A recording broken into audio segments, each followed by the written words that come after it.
rends grâce à Dieu ce matin pour la vie de chacun d'entre vous. Ces derniers temps, nous avons, avec les derniers enseignements, nous avons été fortement édifiés sur l'importance de la prière et l'importance du jeûne. Et c'est vrai que quand on n'est pas sur place, on a soif de ces enseignements. Et on fait tout pour se connecter, comme beaucoup d'autres. Et je suis en train de me rendre compte que si Impact TV était un homme, il avait gagné tous ses combats. Parce que nous rencontrons des centaines et des centaines qui sont nourris par Impact TV. Et pour le merveilleux travail qu'ils font, que le Seigneur les bénisse. Et donc nous cherchions à nous connecter, parce que vous voyez, le thème sur la prière est un thème extrêmement important. Nous tous nous prions. Devant nos situations, nous prions. Devant les défis de notre famille, nous prions. Les défis professionnels du ministère, nous prions. Mais est-ce que nous avons les résultats de nos prières tels que nous le voulons? Parce que par la prière, on peut renverser l'irréversible. Mais pourvu que cette prière se fasse dans la bonne perspective. Pourvu que nous puissions respecter un certain nombre de normes. Et il y a des paramètres que nous ne pouvons pas omettre dans la prière. Une prière bien faite, forcément nous avons de bons résultats. Et il y a un certain nombre de paramètres auxquels nous devons regarder. Et j'ai lu une histoire extrêmement intéressante sur la vie de l'homme de Dieu Charles Finet. Et ce témoignage m'a beaucoup parlé.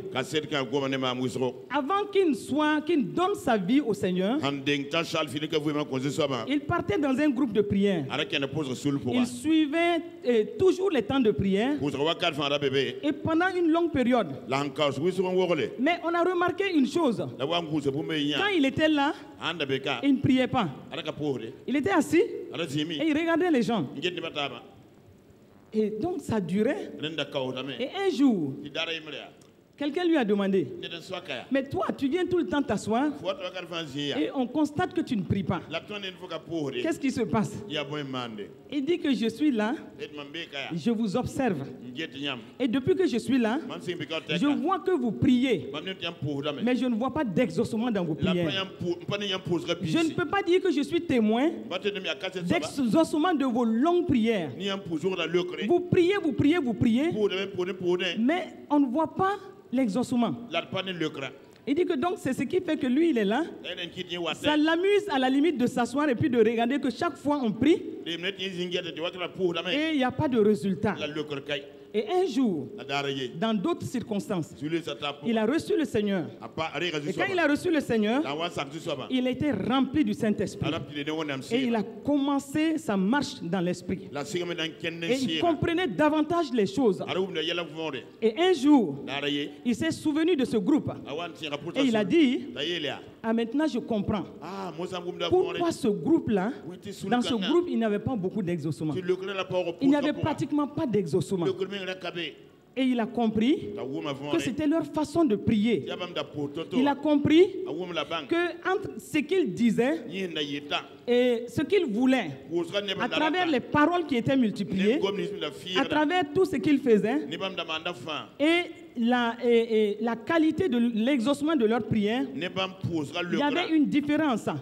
Il a compris. Et il dit, il y avait des paroles qui étaient dites. Et parce que la parole pour lui, c'est aussi notre prière. Donc on ne peut pas mesurer la qualité de notre prière en dehors de nos paroles. Et dit donc, quand il l'observe, il voit que les paroles qui étaient dites dans les prières n'étaient pas de qualité. n'étaient pas des paroles positives qui pouvaient permettre à Dieu de les exaucer. Et donc ça a été un grand enseignement. Et cet homme de Dieu, il y a très longtemps, aujourd'hui, ce qu'il a dit, aujourd'hui quand nous revenons sur la façon dont nous prions et l'exaucement à nos temps de prière, nous allons nous rendre compte que ce qu'il a dit est encore d'actualité. Et beaucoup de chrétiens prient beaucoup pour peu d'exaucement. Ils passent le temps à prier. Ils multiplient les paroles. Mais au même moment, ils ne sont pas exaucés comme il faut. Et aujourd'hui, en parlant de... le thème que nous allons voir aujourd'hui, c'est quiconque pense mal et croit mal va mal prier. Est-ce que tu as compris quelque chose? C'est tout le message. Si tu penses mal, si tu crois mal, tu vas mal prier. Pourquoi nous disons cela? Nous disons cela parce que nos pensées qui prennent naissance à partir de notre cœur, si elles sont négatives, elles vont produire des prières négatives. Prier n'est pas réciter des paroles, réciter une récitation. C'est pas dire seulement des choses parce que ça nous passe par la tête. C'est aller à partir donc des pensées de Dieu qui seront alignées sur la parole de Dieu. Et en ce moment, la prière sera efficace. Donc nous devons comprendre qu'un des paramètres, c'est notre pensée. Comment nous pensons? Quelle est la qualité de nos pensées? Et il faut comprendre que cela est extrêmement important. Si nos pensées sont, quelles que soient nos pensées, qu'elles soient bonnes ou mauvaises, elles vont aussi affecter notre croyance. Elles vont absolument affecter notre croyance. Et si nous entretenons de mauvaises pensées, notre croyance sera négative. Elle sera négativement affectée. Et si elle est négativement affectée, nos prières ne seront pas faites de la bonne manière. Et en ce moment-là, nous ne pourrons pas avoir réellement ce que nous voulons. Donc on peut prier. Mais quelles sont les pensées qui sous-tendent les paroles? Quelles sont les pensées à partir desquelles nous formulons nos prières? Quelles sont les pensées qui nous animent? Quelles sont les pensées dominantes de ta vie devant les situations par lesquelles tu passes? Quelles sont les pensées qui t'animent par rapport à ces situations? Devant les situations que tu traverses aujourd'hui, je ne sais pas dans quelle situation tu es venu. Je ne sais pas quel est ton défi. Je ne sais même pas quelles sont tes circonstances. Mais quelles sont tes pensées par rapport à cette situation? Est-ce que tes pensées sont alignées sur les pensées de Dieu? Dieu lui-même nous a dit dans Ésaïe 55, verset 8. Il a dit que nos pensées ne sont pas ses pensées et nos voix ne sont pas ses voix. Maintenant, devant ta situation, pense un peu aux défis auxquels tu fais face. Pense un peu à la situation à laquelle tu fais face. Quel est le problème de ta vie aujourd'hui? Qu'est-ce qui te trouble aujourd'hui et qui te donne tant de confusion? Et regarde en face. Face à ce défi-là, quelle est ta pensée? Quelles sont les pensées qui se développent en toi par rapport à ces défis-là? Parce que, regardez, quand nous allons dans notre lieu secret, nous prions. Au moment où nous prions, je dirais qu'il y a deux parties qui nous écoutent. Il y a Dieu qui nous écoute. Et David a dit, Dans le psaume 65, verset 3. Il dit, oh, toi qui écoutes les prières, tous les hommes viendront à toi. Cela veut dire quoi? Cela veut dire que dès que nous nous mettons à prier, Dieu nous écoute. Il nous écoute pour voir, pour relâcher sa puissance, pour nous exaucer par rapport au terme de notre prière.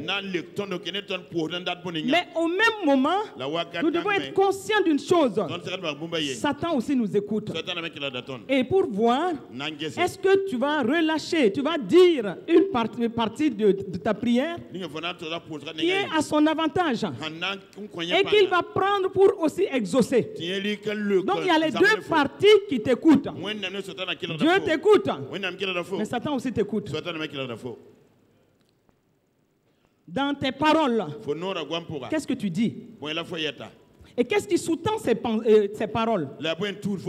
Des pensées positives ou des pensées négatives? Si c'est des pensées positives, les paroles vont être différentes. Les paroles vont être positives. Et ta prière sera positive. Parce que ces paroles-là prennent leur source de ta pensée positive. Et elles s'appuient sur les pensées de Dieu. Et elle est focalisée sur la parole de Dieu. En ce moment-là, quand tu parles la parole de Dieu. Quel que soit le défi, quelle que soit la circonstance, quel que soit le problème, quelle est la pensée? Est-ce qu'une pensée positive, une pensée de victoire, une pensée de succès ou une pensée de défaite, une pensée de mort ou une pensée de manque? Parce que tu regardes aux circonstances, tu regardes à la situation, qu'est-ce que ça t'inspire comme pensée? Est-ce que tu t'appuies sur la parole de Dieu ou est-ce que tu vas dans le mauvais sens? Le mauvais sens, c'est quand tu prends les paroles de l'ennemi. Parce que le titre a bien dit, qui pense mal, croit mal, va prier mal. Il y a trois mots ici qui se ressemblent. Qui pense mal, croit mal et va mal prier. Et donc, mal là, ça n'a rien à voir avec Dieu. Ça a un lien avec Satan. Ça a un lien avec ton ennemi. Maintenant, ta source, la source de ta pensée. Comment tu puises dans cette source-là? En bien ou en mal? Est-ce que tu donnes avantage à Satan ou tu t'appuies sur la parole de Dieu? Si tu t'appuies, si tu prends les paroles de Satan et ce que ça t'inspire par rapport à la situation, tu vas mal prier et ton exaucement ne sera pas ce que tu es en train d'attendre. Est-ce qu'on est d'accord ce matin? Est-ce que quelqu'un est d'accord avec moi? Nos 5 sens vont jouer un rôle. Qu'est-ce que nos 5 sens nous dictent? Qu'est-ce que les 5 sens nous disent?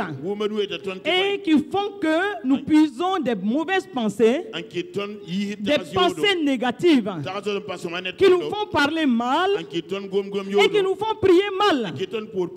Quand tu commences à croire positivement, les pensées positives, tes croyances, ta foi fortifiée, et tu commences à prier bien, tout se met en marche pour que tu rentres dans ce que tu veux.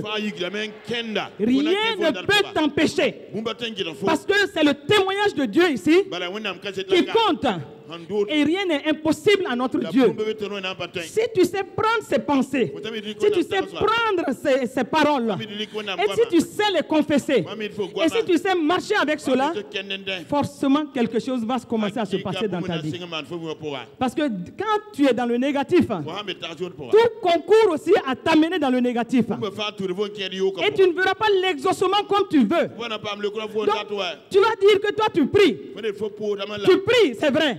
Mais quel type de prière tu fais? Écoute bien tes prières.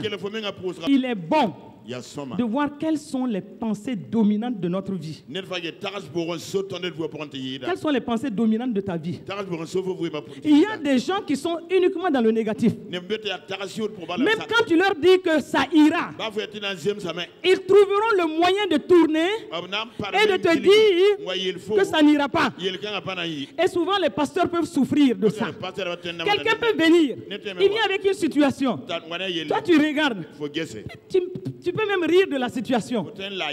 Mais tu as besoin de te connecter avec sa foi. Tu as besoin que la pensée positive que toi, pasteur, tu as, que lui aussi il ait ses pensées positives. Parce que si toi tu es positif, tu as des pensées positives, tu as les pensées de Dieu, tu as les paroles de Dieu, et que lui il est encore à terre, il n'a même pas encore commencé, il n'a même pas encore les pensées de Dieu, à plus forte raison les paroles de Dieu. Maintenant lui il veut que toi pasteur tu renverses la situation avec ta seule foi, avec ta seule parole. Ça ne marche pas. Et ça peut fatiguer les pasteurs. Et je sais de quoi je parle. Il y en a qui viennent. Tu sais même que toi-même c'est ta foi qui fait basculer leurs problèmes. Parce qu'eux-mêmes là, les pensées sont négatives. Leur croyance est négative. Ils prient mal. Et ils veulent que toi seul, tu fasses renverser tout pour leur donner la victoire. Et c'est pourquoi nous, le peuple de Dieu, nous devons regarder qu'est-ce qui se passe dans notre cœur. Qu'est-ce qui se passe dans notre cœur? Dans le livre de Proverbes, Proverbe 23, verset 7, l'homme le plus sage de l'époque a dit: un homme est comme les pensées de son âme. Un homme, il est comme les pensées de son âme. Donc il est difficile pour toi de dépasser l'état de tes pensées. Est-ce que quelqu'un me comprend ce matin? Et je crois que ce message est important pour chacun d'entre nous. Il est difficile pour toi de dépasser l'état de tes pensées. Et notre vie est le reflet de nos pensées. Qu'est-ce que tu as pensé jusqu'aujourd'hui par rapport à ta situation? Qu'est-ce que tu as pensé? Qu'est-ce que tu vois? Est-ce que tu t'appuies sur les pensées de Dieu dans ta situation? Est-ce que tu t'appuies sur les paroles de Dieu? Ou quel est l'état de tes pensées? Tes pensées, tu ne peux pas dépasser l'état de tes pensées. Et tu ne peux pas dépasser la qualité de tes pensées. Est-ce que quelqu'un m'écoute ce matin? Et il est dit, par exemple, dans Matthieu 15, verset 19, il est dit, c'est du cœur que viennent les mauvaises pensées, les meurtres, les adultères, les impudicités, les vols, les faux témoignages, les calomnies. La parole de Dieu nous enseigne ce matin. Il est dit c'est de notre cœur. C'est-à-dire que les mauvaises pensées là, les meurtres là, les adultères et tout ce qui est cité, ça prend naissance dans ton cœur. Quelles sont les pensées dominantes de ta vie? Quelles sont les pensées qui t'animent régulièrement? Si ce sont des pensées d'adultère, tu as déjà commis l'adultère. Parce que tu ne pourras pas ne pas le faire. Parce que toi-même tu t'entretiens dans les pensées d'adultère. Et donc on voit des gens qui commettent l'adultère, mais en réalité ils n'ont fait qu'accomplir l'acte seulement. Sinon depuis longtemps ils sont en train de commettre l'adultère. Ce sont les pensées d'adultère qui les animent. Vous voyez par exemple quelqu'un qui commet un meurtre. Et souvent quand on visite les prisonniers, on est très édifié par rapport à cet aspect. Il a commis des meurtres. Tu lui poses la question, mais qu'est-ce qui s'est passé? Il secoue la tête, il te dit, moi-même je ne comprends pas. Mais il ajoute, moi-même je ne comprends pas. Mais après il dit, depuis un temps, j'étais tellement fâché qu'en tout cas ça tournait en moi que si je le gagne, je vais finir avec lui.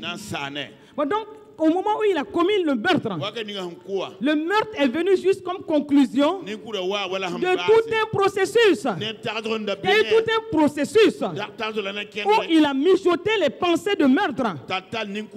Et il est arrivé au meurtre simplement parce que l'occasion s'est présentée. Sinon, au moment où il marchait avec les pensées de meurtre, c'était un meurtrier qui était en train de marcher. Au moment où tu marches avec des pensées d'adultère, tu es un adultère ambulant. Est-ce que je parle à quelqu'un ce matin? Ce sont nos pensées. Et c'est de notre cœur. Et il est dit, les vols, l'impudicité, les faux témoignages, les calomnies. Pour faire un faux témoignage, c'est que tu l'as médité. Tu ne peux pas te lever comme ça et puis commencer à mal parler. C'est que depuis longtemps, tu es un faux témoin. Depuis longtemps, ce qui t'a amené à poser un acte négatif, cet acte-là a été préparé dans tes pensées. Nous prenons le cas de quelqu'un qui est méchant. Ça se passe d'abord dans ses pensées. Il médite sur la méchanceté. Ses pensées sont des pensées de méchanceté. Et après, ça se manifeste sous forme de paroles.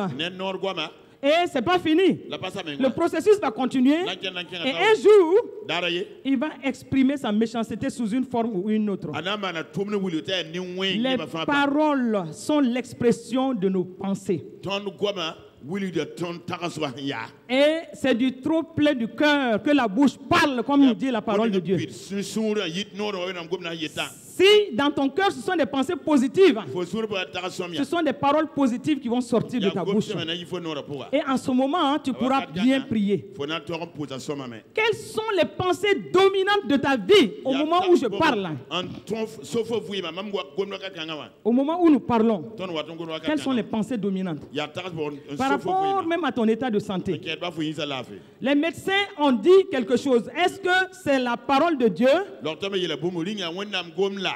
Les médecins ont dit, fait un rapport. Quel est le rapport de Dieu par rapport à ta situation? Les médecins ne peuvent pas te condamner. Ils ne peuvent que faire un rapport.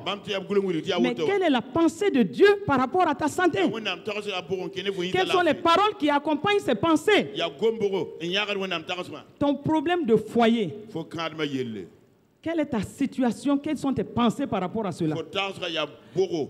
Qu'est-ce qui anime ta relation avec ta femme? Qu'est-ce qui anime ta relation avec ton mari? Quelles sont les pensées qui sous-tendent cela? Quelles sont les pensées qui animent ta vie de foyer? Et ton avenir? Et ta destinée? Et tes enfants? Ton ministère? Et le travail que tu fais, ta situation professionnelle. Et toi, tu es dans le trouble, dans la confusion, dans la peur. Parce que tes pensées sont des pensées de peur. Quand tu te réveilles, tu es presque sûr qu'on va te licencier. Quand tu te réveilles, certaines situations te font dire que ça n'ira pas. Même quand tu pries après, tu as déjà déclaré la défaite. Quelles sont les pensées dominantes de ta vie? Quelle est la situation qui te trouble aujourd'hui? Et quelles sont les pensées qui accompagnent cette situation? Parce que vous voyez, quand il y a les pensées négatives, il y a une atmosphère qui se crée autour de cela. Une atmosphère de trouble. Une atmosphère de confusion. Une atmosphère de peur. Et en ce moment-là, quand il y a une atmosphère de peur, tu invites Satan dans la scène de ton problème. Est-ce que je m'adresse à quelqu'un ce matin? Je ne sais pas quel est l'état de ta vie. Quel est le point qui te trouble? Quelle est la situation? Et quelle est l'atmosphère que toi-même tu as créée autour de cela? Quand tu es dans la confusion, ta foi ne peut plus marcher. Quand tu es dans la confusion, ce sont des pensées négatives et qui vont en ce moment-là venir sur toi. Et c'est pourquoi ton cœur là est trop important. Et comme je l'ai dit, nous sommes le reflet de nos pensées. Et nous ne pouvons pas dépasser, notre vie ne peut pas dépasser nos pensées.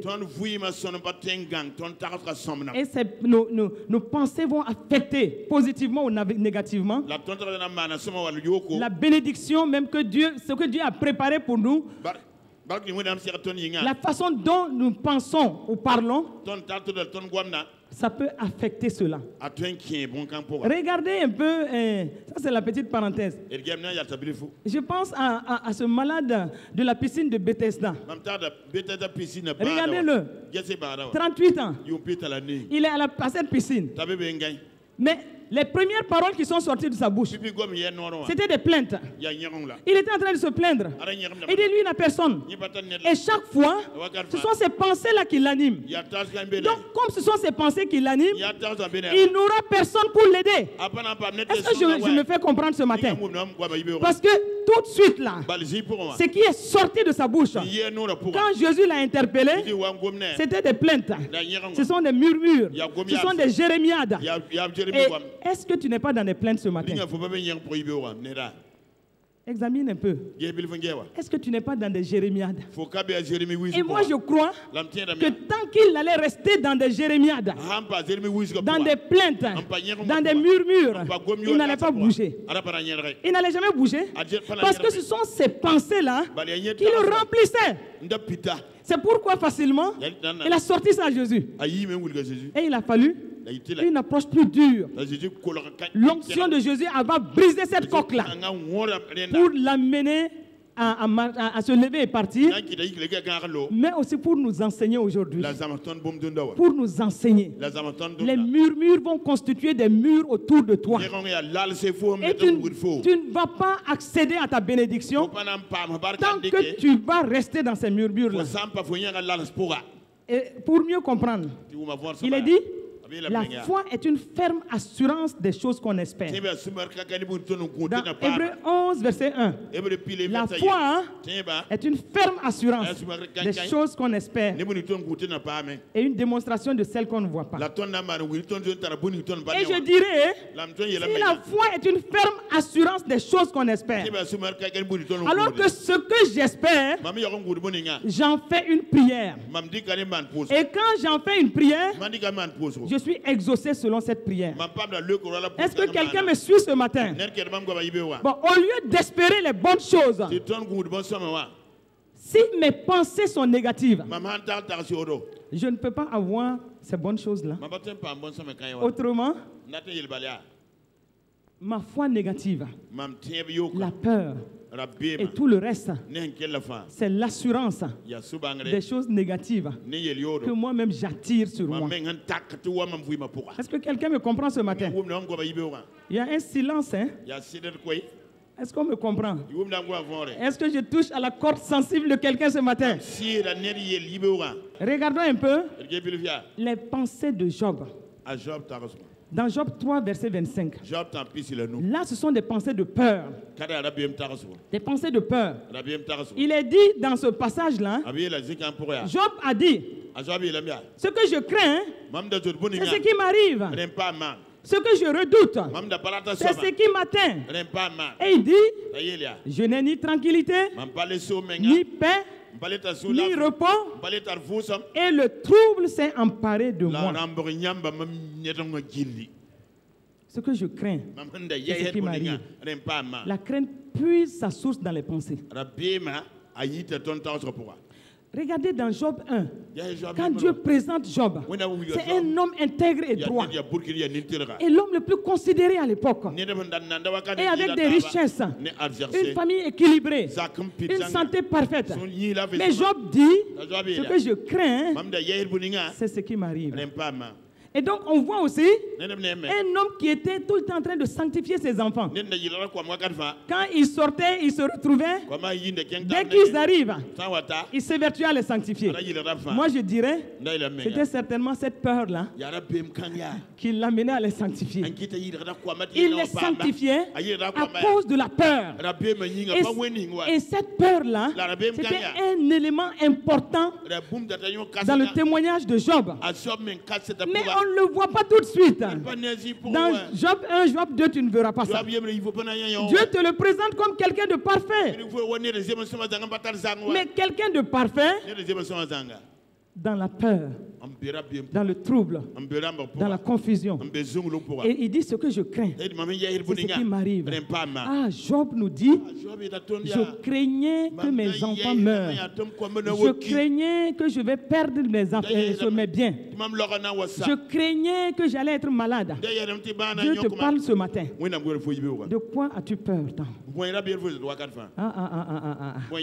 Dieu parle à certaines personnes ce matin. Tu es troublé, tu es troublé. Tu es troublé dans ton cœur. Tu crois même, il y en a même qui croient qu'ils sont malades. Toi, tu crois même que tu as le sida. Et tu as même peur d'aller faire l'examen. Alors que tu n'as rien. Je parle pour quelqu'un ce matin. Tu as peur de quoi? Toi, tu as peur que ton enfant qui circule avec la moto, il ne faut pas qu'on te dise un jour qu'elle a fait l'accident. Tu as peur de quoi? Quelles sont tes peurs? Quelles sont tes craintes? Job dit, ce dont j'ai peur, c'est ce qui m'arrive. Ce que je redoute, c'est ce qui se passe dans ma vie. Est-ce que tu ne vas pas réfléchir ce matin? Tu as la parole de Dieu. Tu as les pensées de Dieu. Et tu peux prier de la bonne façon, dans la bonne perspective. Mais toi, tu es dans la peur. Tu fais semblant de prier, mais tu es dans la peur. Quitte la peur, quitte la peur. Dis à quelqu'un à côté de toi, je ne suis plus dans la peur. Je ne suis plus dans la peur. Je ne suis plus dans la peur. La peur, c'est la foi négative. La foi négative qui m'amène des problèmes. Regardez par exemple le cas des 10 espions. Dans Nombre 13, eux, ils sont partis visiter Canaan. Dieu leur avait déjà dit, je vous ai donné le pays. C'était même pas à négocier. Tout était déjà fait. Dieu dit, le pays là, c'est déjà pour vous.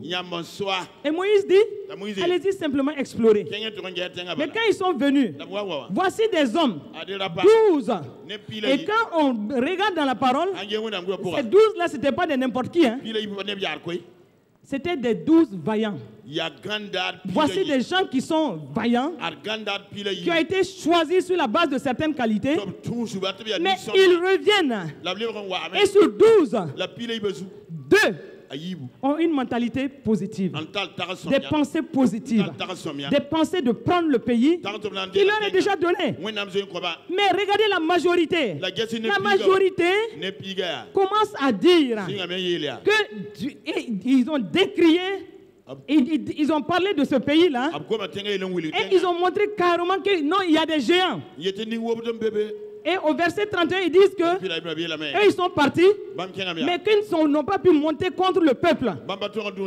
Ils disent que le peuple était plus fort qu'eux. Et la parole de Dieu dit qu'ils ont décrié devant les enfants d'Israël ce qu'ils avaient exploré. Mais en fin de compte, ils ont dit, eux, ils ont vu les géants. Et enfants d'Anak et de la race des géants. Ils vont jusqu'à dire qu'ils étaient à leurs yeux et aux leurs comme des sauterelles. Bon, regardez ce rapport négatif qui a puisé sa source dans les 5 sens. Ils ont vu, ils ont oublié la promesse de Dieu. Quand ils ont vu tout ce que Dieu a dit de leur vie, ils ont marché dessus. Et qu'est-ce que tu vois aujourd'hui? Et ce sont tes 5 sens qui font que tu ne crois même pas à la prophétie de Dieu pour ta vie.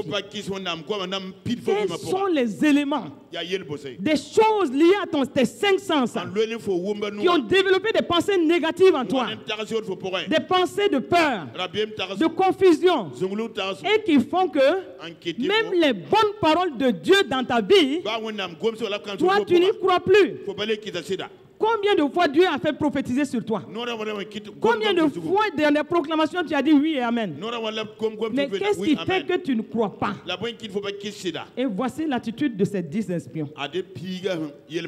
Il y a aussi des pensées remplies d'erreurs.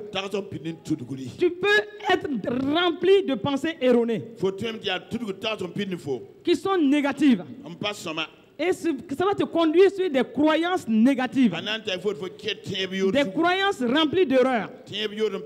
Et bien entendu, ça va t'amener à faire même des mauvais choix dans la vie. Des choix par rapport à ta vie, tu ne pourras pas faire des choix positifs. Des pensées négatives et erronées qui vont t'amener sur des mauvais choix. Bon, regardez, une femme par exemple. J'ai échangé un jour avec une femme qui venait à Canaan Plus. Je parlais avec elle sur sa vie et tout. Elle dit non, elle en tout cas, elle prie depuis longtemps. Parce que d'ici là, il faut qu'elle se marie. J'ai dit, mais oui, tu vas te marier. Mais elle dit, c'est-à-dire avant la fin de notre entretien, elle a lâché des phrases. Elle dit, les hommes d'aujourd'hui là, sont tous pareils. J'ai été tellement blessé par certains que quand je m'assois, je pense aux hommes même. Je ne veux plus, je ne veux même plus, je veux même plus que quelqu'un me fasse des trucs comme ça. Mais elle n'était pas consciente de ce qu'elle disait. Elle prie, elle veut se marier, mais elle dit, les hommes sont tous pareils. Et les hommes sont tous des gens qui blessent les gens. Donc, émotionnellement, elle est blessée. Ça veut dire qu'elle n'est pas guérie. Ça veut dire qu'elle ne croit même pas encore.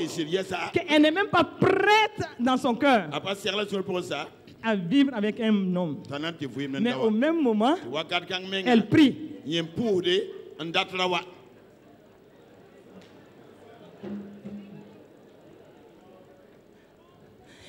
Et là, vous voyez, c'est subtil, hein, c'est subtil. Parce qu'elle n'est pas consciente de ça. Dès qu'elle a fini de dire ça, j'ai dit, elle s'était levée. J'ai dit, assieds-toi. J'ai dit, cette dernière partie-là m'éclaire sur le retard par rapport à ton mariage. Et c'est là qu'elle a commencé à verser des larmes. Et elle me dit, oh maman, j'ai trop pleuré à cause des hommes. Ça commence à sortir. Elle a trop pleuré. Elle ne veut plus pleurer.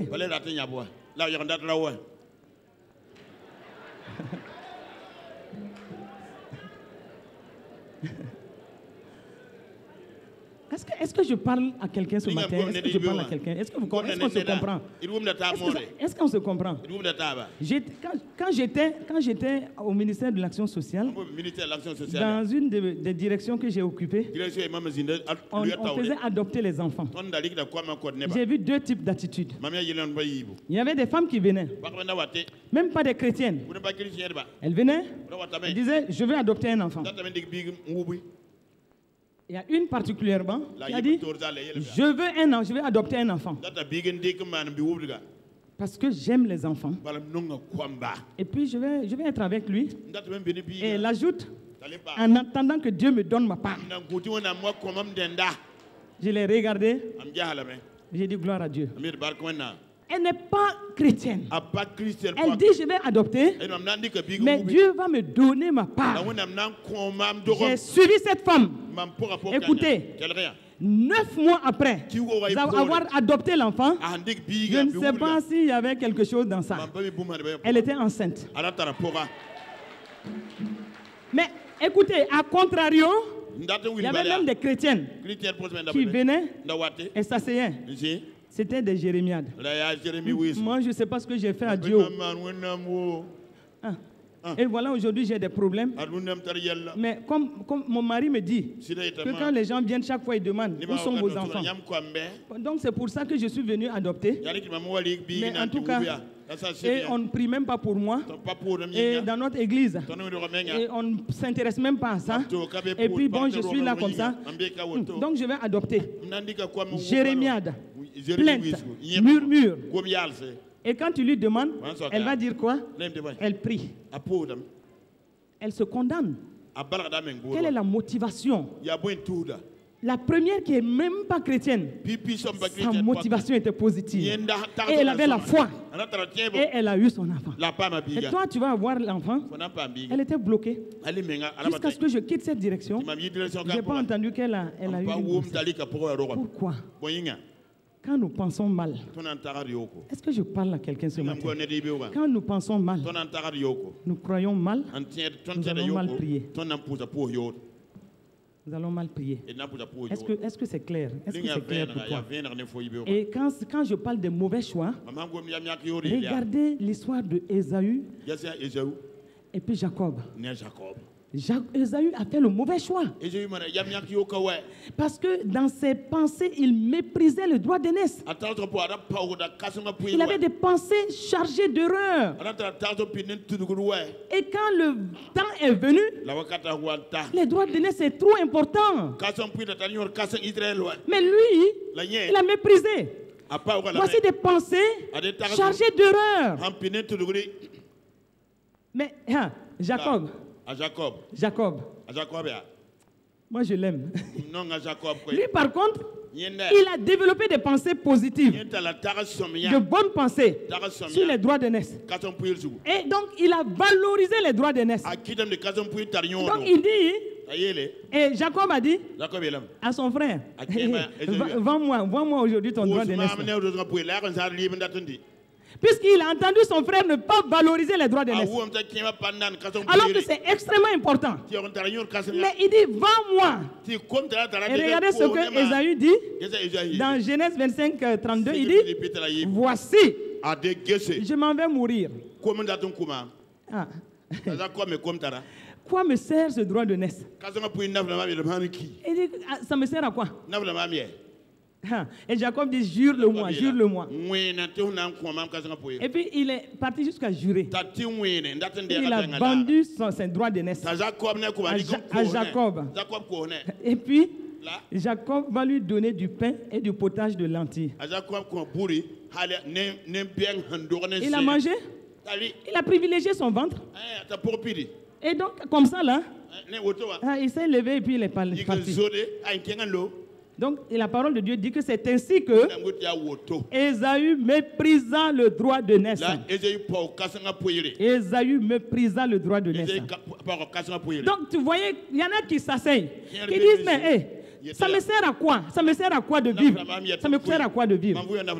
Et Dieu parle à quelqu'un ce matin. À cause des problèmes, tu as dit ça. Ça me sert à quoi de continuer à vivre? Et tu dois te reprendre. Parce que si après ça, tu vas faire quelle prière? Après ça, tu fais quelle prière? Ça me sert à quoi de vivre? Donc, dans tes pensées, extirpe ce qui a extirpé. Parce que comme je l'ai dit, c'est assez subtil.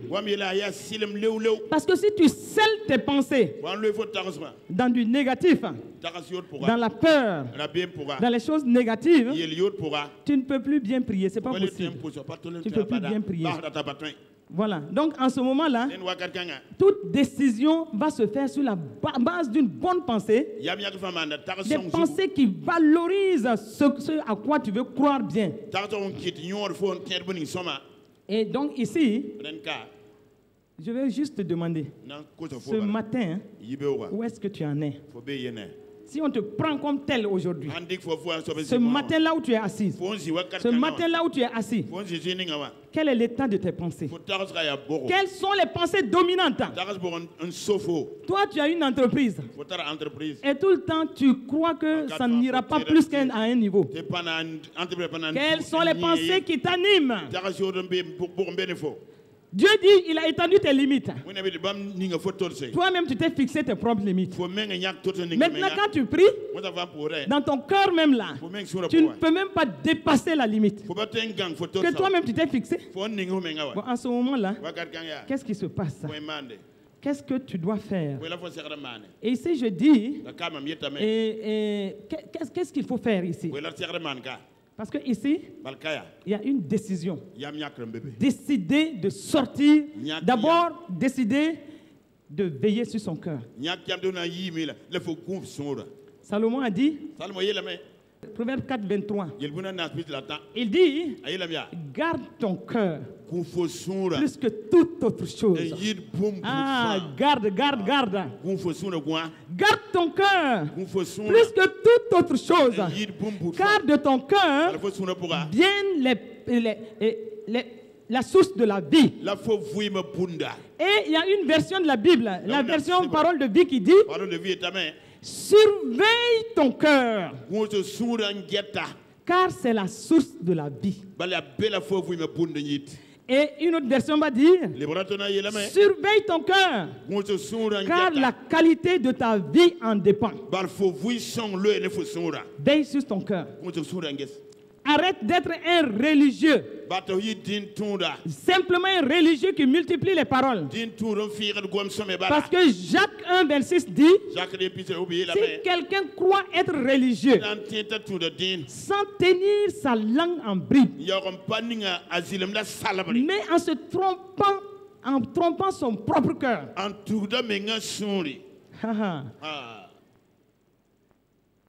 tu trompes ton propre cœur. Toi, tu sais qu'est-ce qu'il y a dans ton cœur. Mais tu trompes ton propre cœur. En trompant son cœur, la religion de cet homme est vaine. Voilà, donc cesse d'être un religieux. Veille sur ton cœur. Surveille ton cœur plus que toute autre chose. Parce que de ton cœur vient la source de la vie. Surveille ton cœur. C'est la source de la vie. La qualité de ta vie dépend de ton cœur. Je dirais les qualités de ta vie dépendent de tes pensées et de ce à quoi tu crois et de la façon dont tu pries. Et en ce moment-là, décide d'aligner tes pensées sur les pensées de Dieu. Puisque Ésaïe 55:8 dit, Dieu dit dans ce passage-là, mes pensées ne sont pas vos pensées. Mes voix ne sont pas vos voix. Mes pensées sont toujours positives. Et mes pensées donnent la vie. Mes pensées donnent le succès. Et quand tu décides d'aligner tes pensées sur les pensées de Dieu, commence à confesser la parole. Parce que ta prière n'ira pas au-delà de tes paroles. Et donc, fais attention à ce qui sort de ta bouche. Parce que regarde tout cela. Dieu te dit une chose. Il met devant toi deux voies. Il dit dans Deutéronome 30, verset 19. J'en prends aujourd'hui à témoin contre vous le ciel et la terre. Et il dit, j'ai mis devant toi la vie et la mort, la bénédiction et la malédiction. Et il t'instruit maintenant, puisque lui, il est le bon Dieu. Et il veut qu'on garde permanemment dans nos cœurs qu'il est un bon Dieu, qui ne nous veut que du bien. Et nous devons marcher avec cette pensée que notre Dieu est un bon Dieu. C'est un Père excellent qui ne nous veut pas du mal et qui a pris toutes les dispositions pour que rien de mal ne nous arrive. Il dit dans Ésaïe 43, si tu marches dans le feu ne te brûlera pas. Si tu marches dans l'eau ne te submergera pas. Il te donne des paroles d'encouragement et il a tout prévu pour que tu sois toujours dans l'excellence de la bénédiction. Donc ici, pourquoi je vais développer des pensées négatives si je sais que mon Père a déjà tout prévu pour mon bien? Donc deux voies que tu dois choisir. Et tu dois choisir parmi les deux voies, tu dois prendre une voie. Soit la bénédiction, soit la malédiction. Soit la vie, soit la mort. Et lui, il t'instruit, il dit choisis la vie. Ah, choisis la vie. Afin que tu vives et que tu prospères. Si tu choisis la vie, tu verras que tout se passera bien. Tes pensées seront positives. Tes croyances seront positives. Et tu vas bien prier pour que la gloire lui revienne. Et c'est pourquoi il dit, et je m'arrête là, dans Ésaïe 1, 19 à 20, il dit, si vous avez de la bonne volonté, avoir de la bonne volonté, c'est de suivre ses instructions. Puisqu'il dit de choisir la vie. Il dit, si vous avez de la bonne volonté, et si vous êtes docile, si vous croyez mes paroles, il dit, vous mangerez les meilleures productions du pays. Alléluia. Alléluia. Alléluia. Alléluia. Mais ne soyez pas rebelles. Être rebelle, ça aussi, ça prend sa source dans tes pensées. Quelqu'un qui est rebelle, ça prend sa source dans les pensées.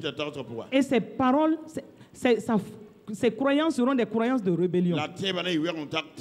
Et aussi, ces paroles, ces confessions manifesteront la rébellion et en ce moment, sa prière ne lui donnera rien. Mais Dieu a dit, il t'instruit de choisir la vie, la bénédiction et il veut que tu aies de la bonne volonté et que tu sois docile pour manger les meilleures productions du pays. Alléluia, alléluia, alléluia. Amen. Gloire à Dieu, nous continuons. Le message n'est pas fini. Le message est en deux parties. Pendant 2 ans, je vous ai dit pendant 2 ans que la prière, je parlais de la prière, vous ne comprenez pas. Pourquoi? Parce que j'ai vu beaucoup d'entre vous, vous priez. Et je ne vois pas de résultats. Vous priez, vous ne changez pas. Vous priez, vous continuez les diffamations. Vous priez, vous continuez encore à critiquer. Ça veut dire que vous n'avez jamais prié. Ce que vous croyez être pensé de prier là, ce n'est pas la prière. Vous ne priez que vos problèmes. Au lieu de prier les solutions. Prier les problèmes est différent de prier les solutions.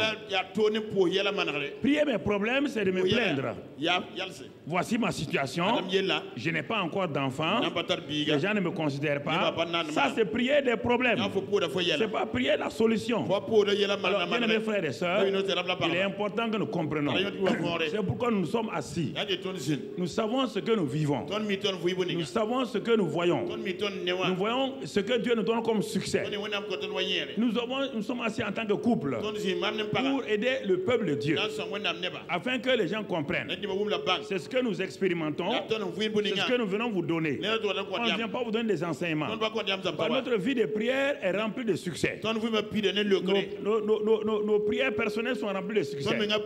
Alors, mon frère, ma soeur, pensez mal. C'est la source des problèmes de tout le monde. Dieu dit vos pensées ne sont pas nos pensées. Vos voix ne sont pas mes voix. Pensée et voix, c'est différent. La pensée te permet. Quand tu as la pensée de Dieu, tu vas prendre la bonne voix de Dieu. Mais si tu as les pensées mauvaises, tu prendras tes propres voix qui vont te conduire dans la destruction. Certains pensent que le chemin qu'ils ont pris là conduit au succès. Quand ils vont arriver, ils vont trouver un impasse. Ils ne pourront pas bouger. Alors c'est pourquoi mon frère, ma soeur, quand tu viens chaque fois pour écouter la parole parole de Dieu, ouvre ton cœur. Parce que tes pensées là, c'est ça ton vrai problème. Si je vous disais ce matin, si je donnais 5 questions, et je vous disais ce que vous pensez là, toute l'assemblée, vous allez vous coucher. C'est ça que je vois. C'est-à-dire que vous parlez, ça ne correspond pas à votre réalité. Entre vos pensées et la réalité, c'est comme l'Est et l'Ouest. Regarde mon frère, ma soeur. Un homme qui est dans la défaite dans ses pensées n'aura jamais de victoire dans ses prières. Il n'a qu'à faire 25 ans de christianisme. Il n'a qu'à faire 30 ans de christianisme. Ça ne marchera pas. Et c'est pourquoi Charles Finet, dont elle a parlé au début, c'est un homme qui était un juriste qui était incrédule. Il était un juriste incrédule. Quand les chrétiens venaient dans son cabinet, les chrétiens murmuraient. Les chrétiens parlaient mal. Il était assis. Il dit, mais vous là, vous n'êtes pas pasteur, non? Oui. Pourquoi vous parlez mal comme ça? Pourquoi vous avez des pensées négatives comme ça? Lui, il n'était pas chrétien. Et les chrétiens disaient, Charles Finet, deviens chrétien. Il dit, jamais. Tant que je vous verrai dans mon cabinet là. Et puis en ce temps, c'est vous qui vous critiquez les uns les autres. Il trouve un chrétien qui vient dans son cabinet. Il s'assoit et critique l'autre chrétien. Ou bien ils font des jugements entre eux. Charles Finet a dit, lui il ne sera jamais chrétien. Les chrétiens sont des hypocrites. Ce sont des menteurs. Est-ce que tu ne ressembles pas à ça? Il ne faut pas lever la tête. Est-ce que tu ne ressembles pas à ça toi-même? Voilà le vrai problème. Et deuxièmement, bon, à force de l'inviter, il est parti s'asseoir à leur réunion de prière. Il dit, bon, ok, je vais venir à vos réunions de prière. Il est parti s'asseoir. Pendant des mois, il ne prie pas. Il dit, il faut prier. Il dit, que lui ne prie pas. Lui, il est logique. Si le Dieu qui est en haut là a dit de le prier, et que quand on le prie, on est exaucé. Moi, je vous regarde. Quand vous priez, et que quand vous venez dans mon cabinet, eux, vous venez vous plaindre dans mon cabinet. Ça veut dire que les prières que vous faites là-bas, et ce que vous venez dire dans mon cabinet là, je ne vois pas. Donc moi, je ne vais pas prier. Je ne perdrai pas mon temps à prier. Je ne perdrai pas mon temps. Parce que ça ne marche pas. C'est un jour que Dieu l'a convaincu. Quand il s'est converti, Charles Finet, il a eu le plus grand réveil en Amérique.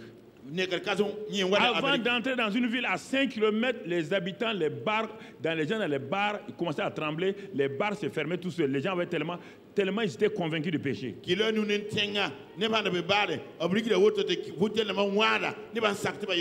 une ville qu'on appelle la ville de Satan aux États-Unis. Ils ne veulent même pas entendre parler de Dieu. Charles Finet est parti la première fois et d'échec. Il est parti se préparer à la prière. Quand il a eu la percée dans la prière, quand il venait à 2 km de la ville, tous ces gens qui se moquaient de Dieu, ils n'ont même pas vu Charles Finet. Mais cette fois-ci, Charles Finet est entré dans les présences glorieuses de Dieu. À 2 km, l'homme était à cheval. Parce qu'il n'y avait pas de voiture en ce temps-là. Tous les bars, les gens ont commencé à pleurer, à se jeter à genoux, à se repentir. Ils n'étaient même pas arrivés dans la ville. Ah, là, il a dit, c'est ça la prière.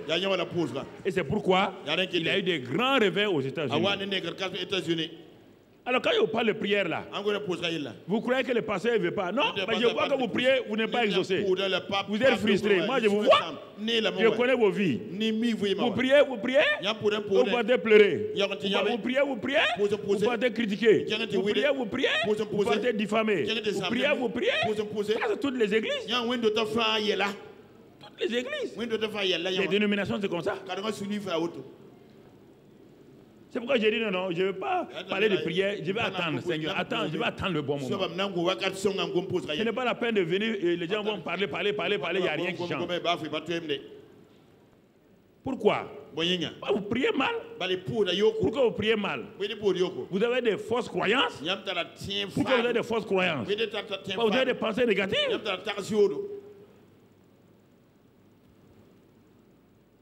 On ne prie pas ses besoins. Non. Frères et sœurs, c'est pourquoi, frère, mal prier, c'est prier la peur. Mal prier, c'est prier les problèmes. Oui, on peut mal prier et ne pas être exaucé, mais au contraire, on ouvre la porte à Satan. La Bible dit dans Ephésiens 4, 27, ne donnez pas accès au diable. Satan, sachant que la prière est très importante, c'est le moyen de contact entre Dieu et ses enfants. Étant rusé, un chef de guerre, c'est pas difficile. Si c'est la prière qui permet aux chrétiens qui sont sur la terre de toucher le Dieu du ciel, et le Dieu du ciel va lui donner ce qu'il veut là. Si vous étiez en guerre contre les chrétiens, qu'est-ce que vous allez faire? Vous allez faire pour qu'il n'y ait jamais quoi? Que les chrétiens ne prient jamais bien et qu'il n'y ait jamais d'exaucement. En ce moment-là, est-ce que tu as besoin de combattre les chrétiens encore? Et mais ils vont faire quoi? Ils vont s'auto-détruire. C'est ça que Satan a compris. Puisqu'il connaît la Bible. Oh, toi qui écoutes la prière, tous les hommes viendront à toi. Il dit, ah bon, ils vont venir. Ils n'ont qu'à venir. Maintenant, je vais les empêcher de prier avec efficacité. Ils vont aller aux réunions de prière. Ils vont sortir des réunions de prière sans exaucement. Et c'est eux qui vont s'arrêter, maudire Dieu, mal parler de Dieu, de leur pasteur, parce que nous allons gagner. Il a dit à ces démons, il ne faut pas vous... Laissez-les faire les réunions de prière. Regardez ce qu'ils pensent. Regardez.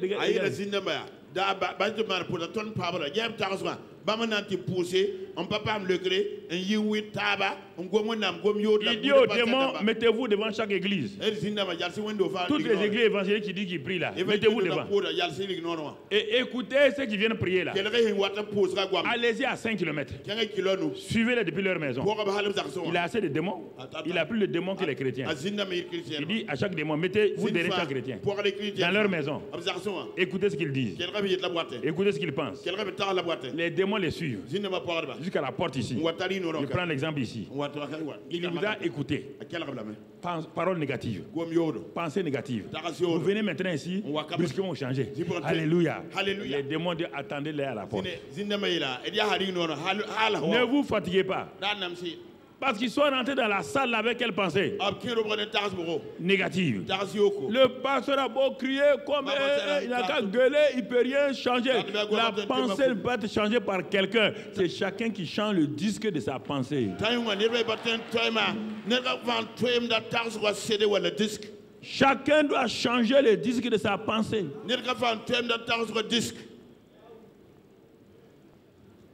Aucune prière ne peut changer ça. C'est toi qui as mis ton disque.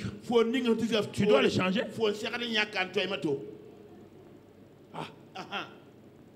C'est pourquoi ils sortent. Quand ils sortent encore, Satan dit, regardez, quand ils vont sortir, le peu même qu'ils ont reçu là, ils vont le gâcher à la porte. Dès qu'ils sortent là, au lieu de partir à la maison, alors mon gars, tape dans ma main. Leur Jésus a dit que quand on sème en eux là, moi mes oiseaux, mes démons sont prêts aussitôt pour venir enlever. Mais ils écoutent leur patron Jésus et ils s'en foutent de lui. Ils sortent de la réunion, ils sortent de la prière et ils s'arrêtent. Et mes oiseaux viennent enlever d'eux. Ils s'en vont à la maison vide et disent qu'ils veulent prier. Vous voyez pourquoi vous êtes fatigué? Et vous qui nous écoutez là, pourquoi vous êtes fatigué? Vous venez en pensant mal. Quand on a mis en vous, vous sortez et vous laissez les oiseaux enlever. Vous partez. Vous êtes venu pourquoi? Rien. Il n'y a pas de semence en vous. Il n'y a pas de semence en vous. Pas de semence en vous. On fait une petite chose à un chrétien, il va inventer, il va mentir, il va scandaliser. Quand vous partez vérifier la chose, vous allez trouver que mais... Comme un chrétien, on te dit bon, hé, toi là, bouge ici, assois-toi là. Mon ami, il est venu, il m'a saisi, il m'a soulevé devant tout le monde, il a fait ceci, il m'a fait comme ça, il m'a fait comme ça. Mais non seulement tu mens, tu deviens secrétaire patenté de Satan, tu es un menteur, mais tu veux prier, Dieu va écouter un menteur.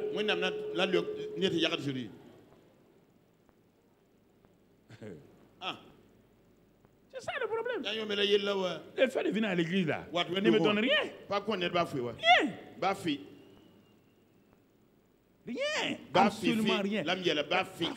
Parfois j'ai envie de dire à certains, reste à la maison 3 mois. Repose-toi. Il ne faut pas écouter les messages. Regarde toi-même. Quand tu vas te voir toi-même tel que tu es là, reviens à l'église. Et tu vas comprendre beaucoup de choses. Ne viens pas à l'église perdre ton temps. Ne viens pas à l'église perdre ton temps.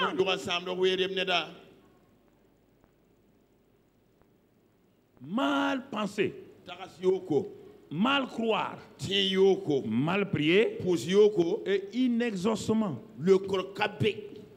La prière est l'un des moyens que Satan utilise pour amener le malheur dans la vie de plusieurs chrétiens. Regardons les prières négatives terribles. Regardons les prières négatives que les gens font, comme elle l'a dit dans la première partie, sans se rendre compte même qu'ils sont en train de prier. Seigneur, je suis prêt à te servir, quel que soit le prix à payer. Voici l'une des prières les plus terribles qu'il ne faut jamais faire. Dieu ne vous a jamais dit de le servir à quelque prix que ce soit.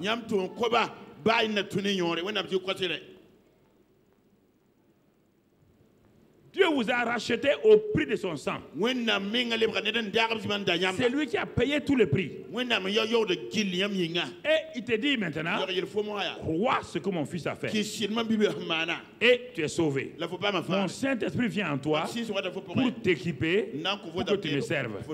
Où est-ce que vous avez vu Pierre, Paul, Jean dire, Seigneur, je suis prêt à t'obéir quel que soit le prix. Ah bon? Qu'est-ce que tu veux dire par là? Tu ne sais pas, tu veux me contredire. Tu dis quel que soit le prix. Ça veut dire, mais parmi les prix, il y a quoi? Il y a la mort. Parmi les prix à quoi? Pauvreté. Parmi les prix à quoi? Maladie. Toi, honnêtement, toi, tu es prêt à servir le Seigneur par la mort, la maladie et la pauvreté. Tu es vrai? Tu es prêt? Lève ta main, Tu es qui est prêt ici? Alors pourquoi tu fais des prières insensées?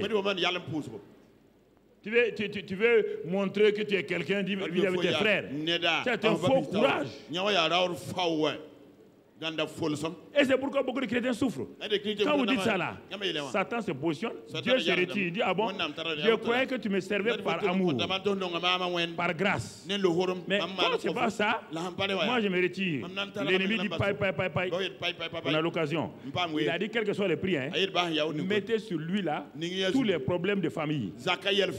Maintenant, quand tu as les problèmes de famille, tu dis à Dieu, je ne comprends pas. Dieu dit non, tu as prié. Tu as dit que tu veux me servir, quel que soit le prix. Voilà le prix maintenant. Ce n'est pas moi qui te l'ai donné. Satan t'a donné.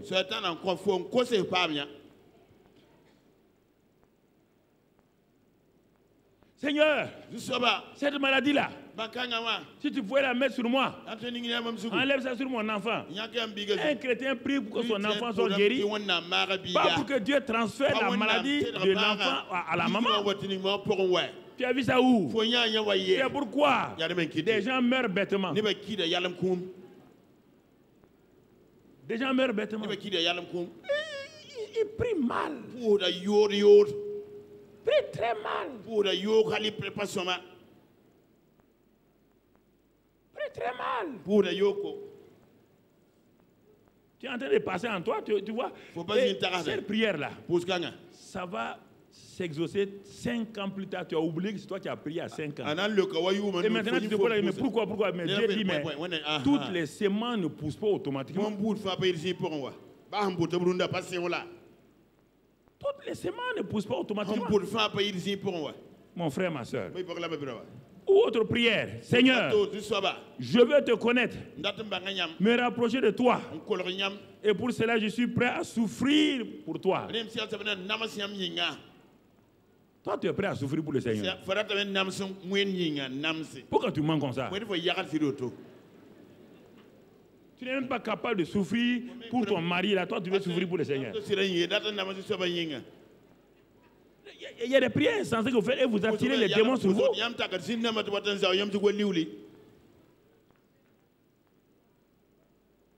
Et vous attirez les démons sur vous. Parce que vous ne comprenez pas, vous avez des pensées erronées. Il y a des gens qui croient que la souffrance là, c'est ça que le Seigneur aime. La souffrance, la souffrance.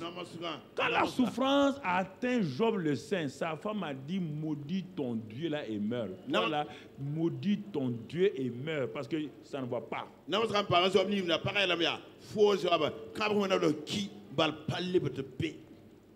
Est-ce que la femme de Job a dit Alléluia, mon mari, rendons grâce à Dieu. On a perdu nos enfants, on a perdu nos biens. Maintenant tu es malade. Ça c'est la volonté de Dieu.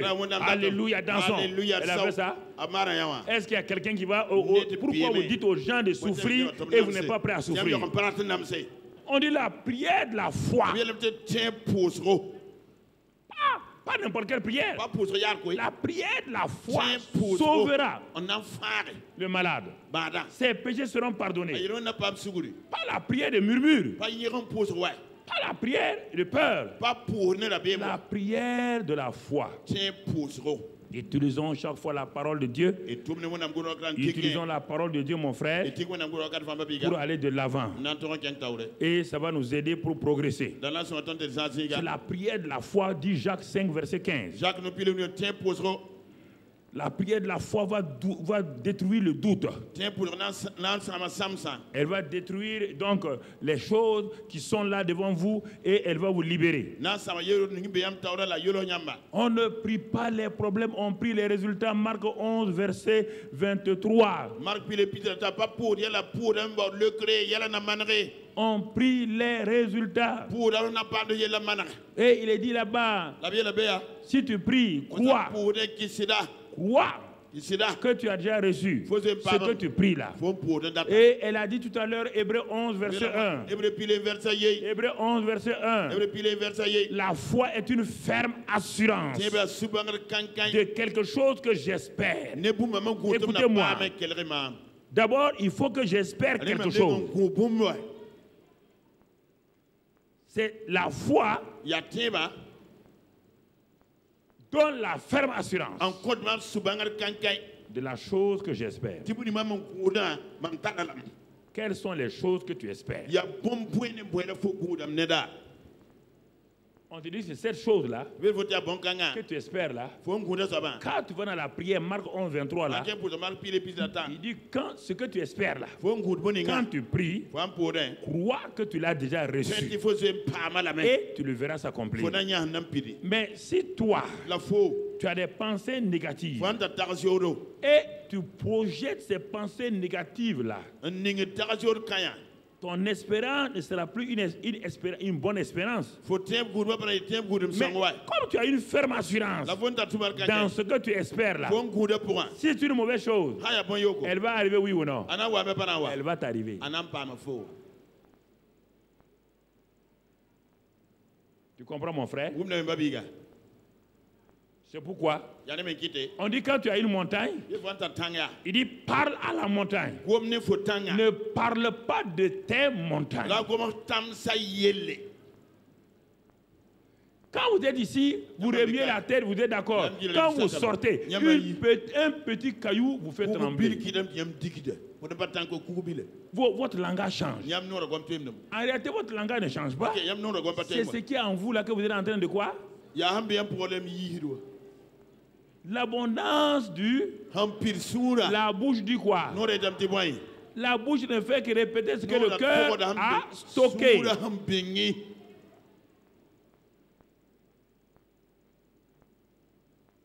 C'est pourquoi chaque femme doit surveiller son mari, chaque mari doit surveiller sa femme. Dans la famille. Une femme peut détruire tout son foyer et le mari est là, il veut défendre sa femme. Mais si elle dit des choses négatives, il faut lui dire non, non, chérie, je ne suis pas d'accord. Ça, ta manière de parler n'est pas conforme à la parole de Dieu. C'est la femme qui protège l'homme et l'homme protège la femme. Dans quoi? Sur la base de la parole de Dieu. Non pas sur la base des intérêts de l'homme ou de la femme. Ah oui. Ta femme vient de travail ou ton mari vient de travail. Il vient te trouver à la maison. Ah vraiment mon patron est injuste. Hein? Vraiment je sens qu'il veut me changer. Et dis ça là. Mon mari, assois-toi. Comment tu le sais? Il te l'a dit? Non, non, non. Je vois son comportement. Est-ce qu'on t'a dit que le comportement de quelqu'un va amener un changement? Mon mari, calme-toi. Change tes pensées. Reste tranquille. Tu comprends? Non, non, non. On va aller prier. Prier contre le patron. On va envoyer le faire sur le patron. Le pauvre gars ne pense même pas à changer ton patron. Maintenant, quand tu fais ça là, c'est à ce moment que Satan va venir et il va changer ton patron en l'humiliant, ton mari en l'humiliant.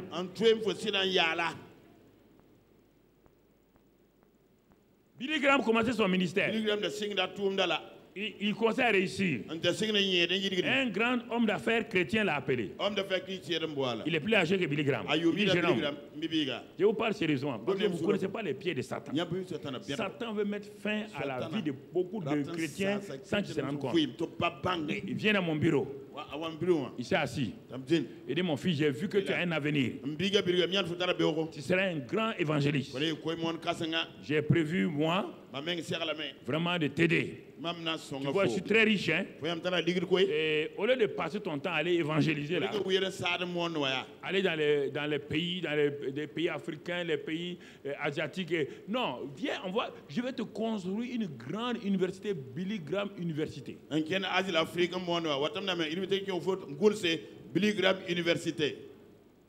Et tu vas amener des gens du monde entier pour leur enseigner l'évangélisation.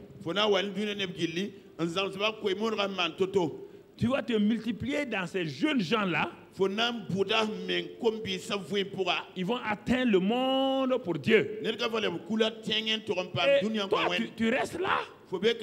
Tu vois, Billy Graham a dit, papa, ça c'est bien. Hein?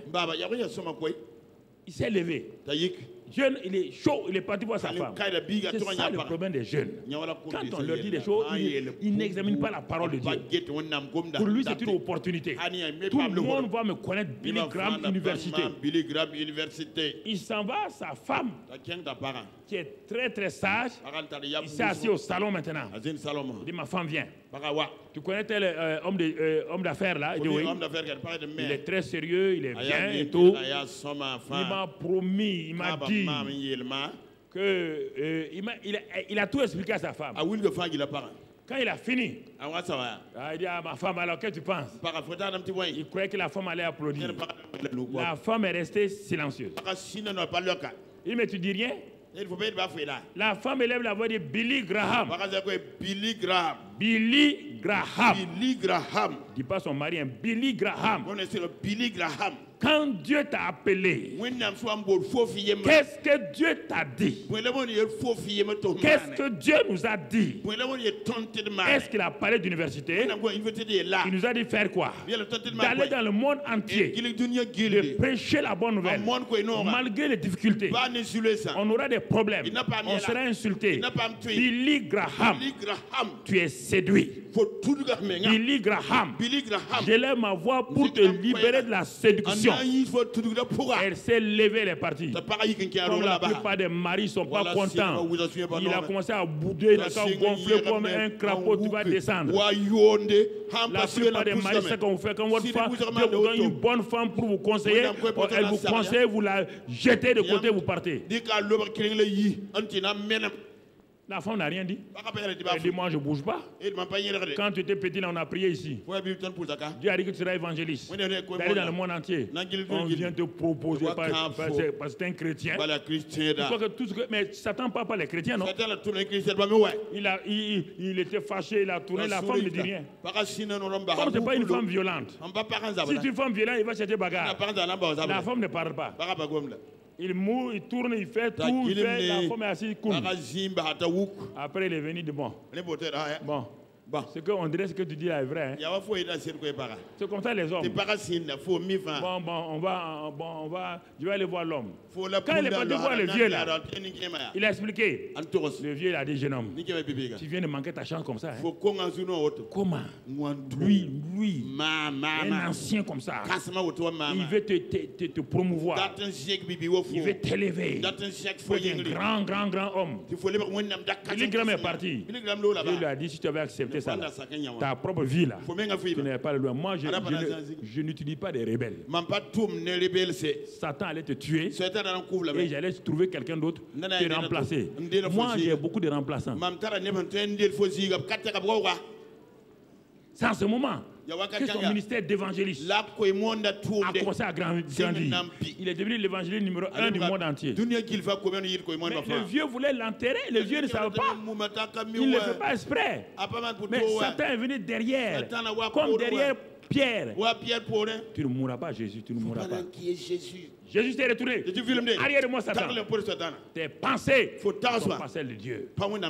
Vos pensées qui vous créent des problèmes. Les bonnes pensées que vous pensez là, la plupart des bonnes pensées sont mauvaises.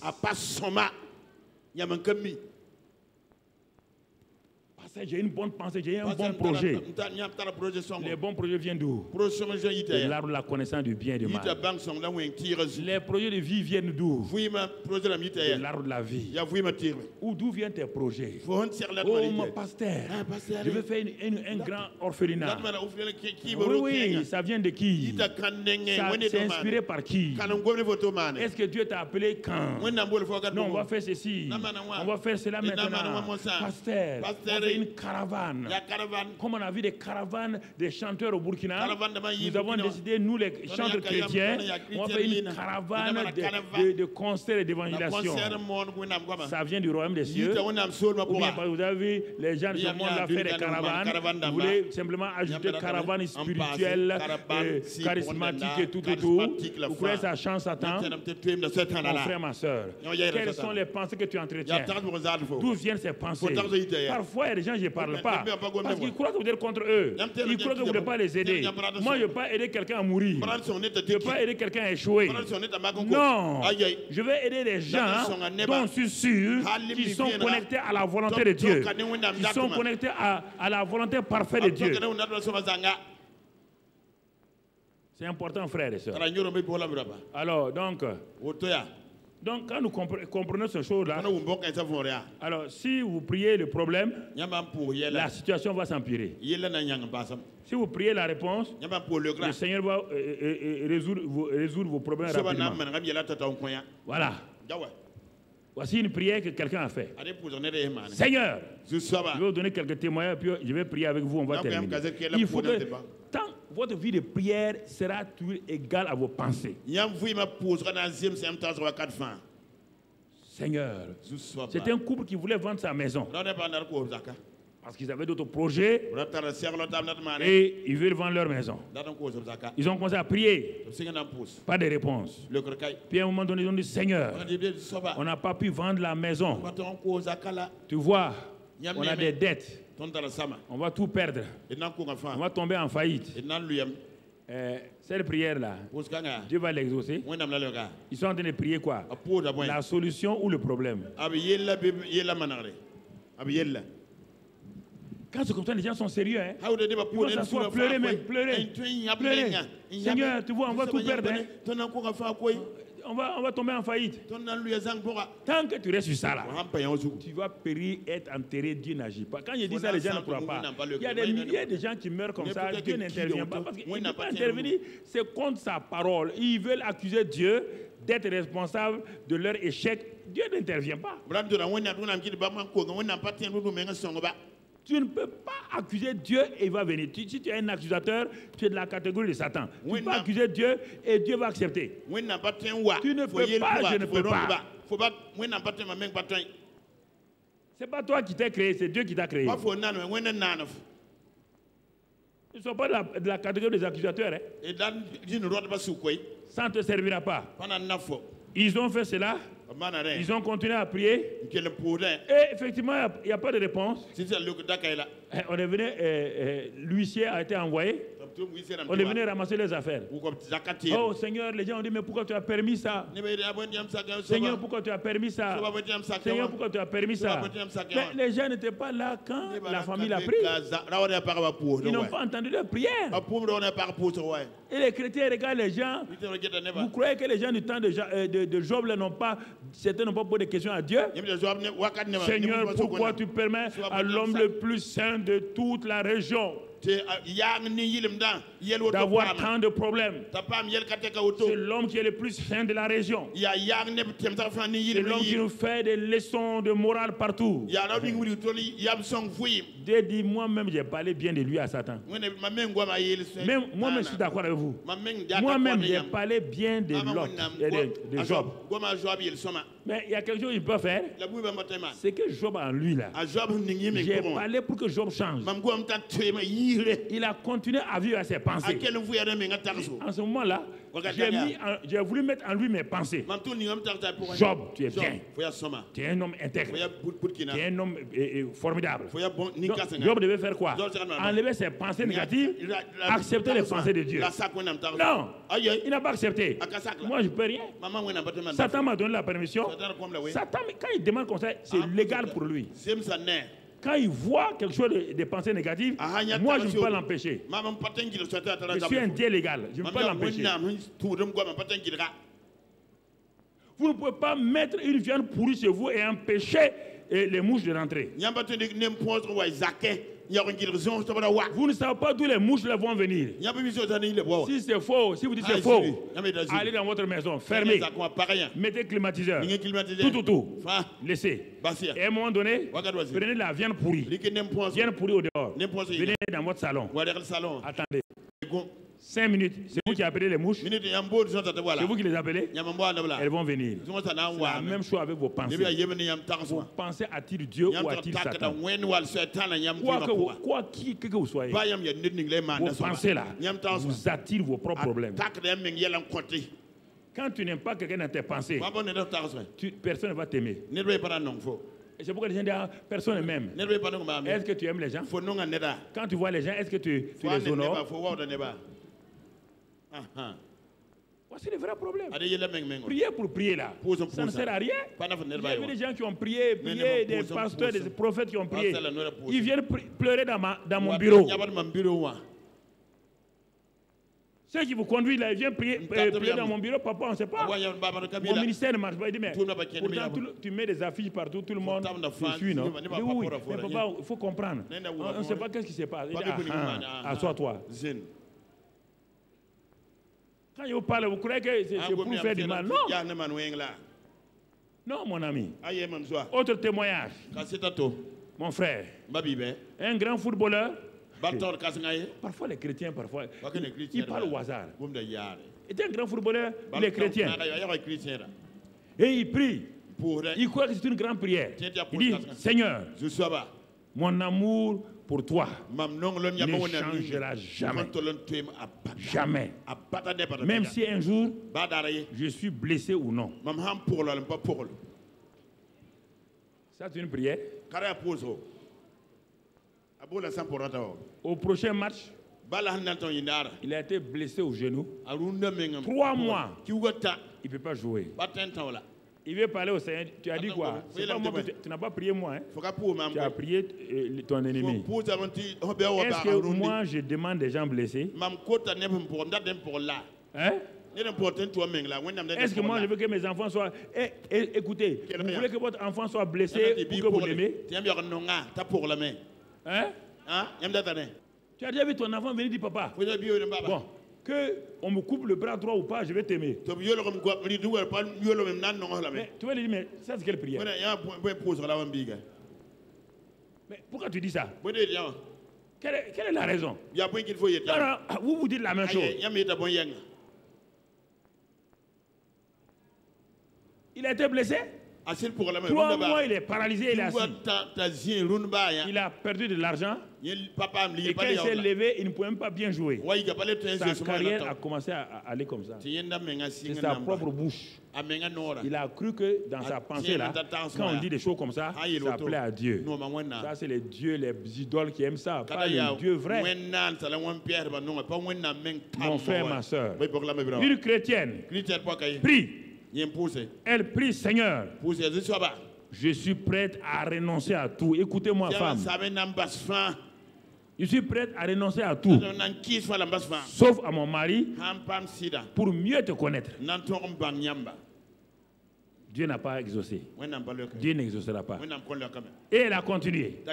Au bout de quelques mois maintenant, elle veut jouer à la brave. Et comme ses prières n'étaient pas exaucées, elle a pensé qu'elle n'a pas payé un grand prix. Elle dit, Seigneur, maintenant je vais aller un peu plus loin avec toi. Moi, je veux te connaître.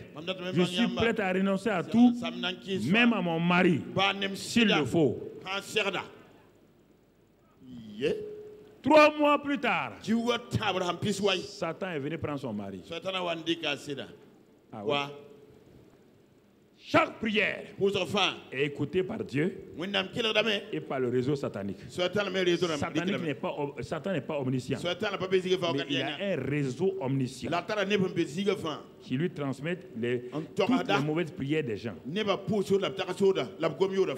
Il a dit, bon, la femme l'a dit, qu'elle est prête à renoncer même à son mari pour mieux connaître le Seigneur. Est-ce qu'on a besoin de renoncer à son mari pour connaître Dieu?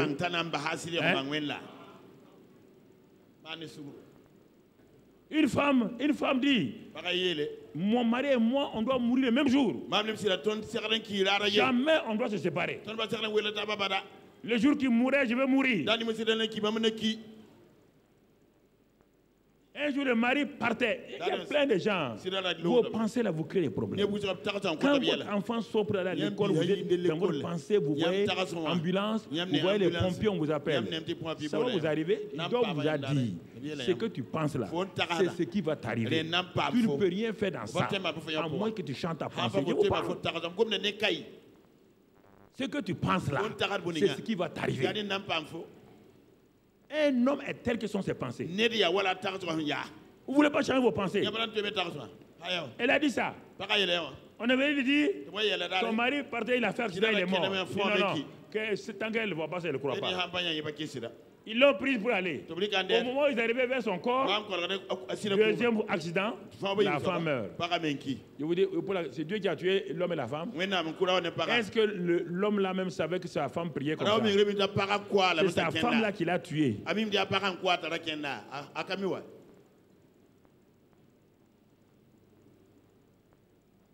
Des prières insensées. Les gens font ces prières. Mon mari là, toi tu ne connais pas? Il est assis à la maison, hein? Il est assis poteau là-bas. Si ton mari est poteau, il va te potofier. Non, mais je sais pas pourquoi. Non, je parle aux femmes en particulier. C'est pourquoi votre langage est mauvais comme ça.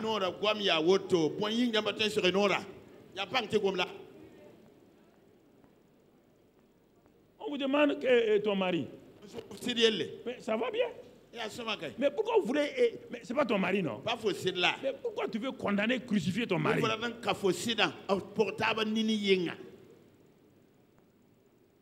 Mais ton enfant là, le bandit là, toi tu appelles ton enfant bandit.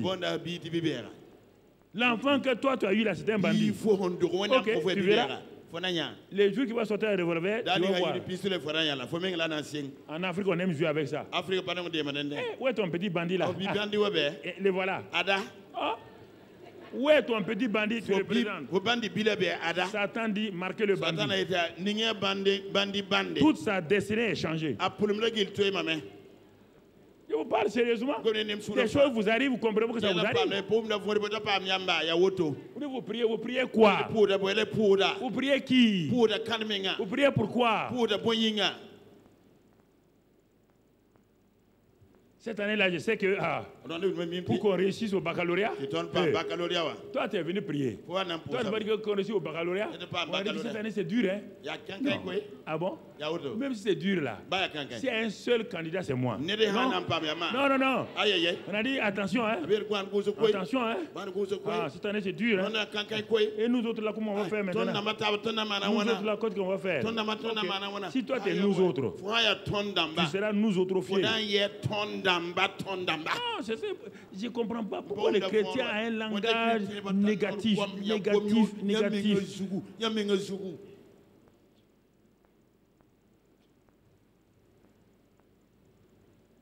Dans ta famille, quelqu'un est mort de cancer. Depuis ce temps-là, toi, tu n'as plus la paix. Ma tante est morte de cancer. Hein? Tu sais ça? Ma mère aussi est morte de ça. Donc, tu es en train de programmer qui? Toi-même pour le troisième cas. Il n'y a jamais 203, c'est ça? C'est ça ta règle dans ta tête là. Donc, ok, il n'y a pas de problème. Tu mourras de cancer.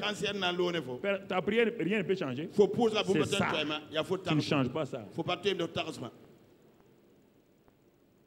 Tu ne changes pas ça. Ah non, nous, chez nous là, ma grand-soeur s'est mariée. Le mari est parti. Ma cousine s'est mariée. Son mari est parti. En tout cas, chez nous là, les maris ne restent pas. Ah bon? Donc tu veux dire que son mari va partir. Et un jour, sans bagarre, il s'en va. Toi-même, tu as dit qu'il va partir. Il partira. C'est ta prière qui a été exaucée par Satan, pas par Dieu. Penser mal, croire mal, parler mal, prier mal, ça sera ta destruction. C'est pourquoi prier pour prier là, ça n'a pas de sens. Ça n'a pas de sens. Mon frère, ma soeur, ça n'a pas de sens. C'est pourquoi cette femme a offert son mari comme un sacrifice. Elle a offert son mari comme un sacrifice. Comme un sacrifice. C'est pourquoi 2 Timothée 2, 26 nous parle. Nous parle de faire attention. 2 Timothée 2, verset 26. Le Seigneur, Paul dit, il dit de combattre le bon combat de la foi. Il dit de faire attention. Autre part, Dieu dit, et revenez à leur bon sens. Voilà, il se dégage des pieds du diable, les pieds du diable. Dans un autre passage, Matthieu 5, 37, on ne va pas le lire. Il est dit là-bas que votre oui soit oui, votre non soit non. Ce que vous ajoutez vient de qui? Du diable. Marchez sur la parole de Dieu et non pas sur la parole de vos sens.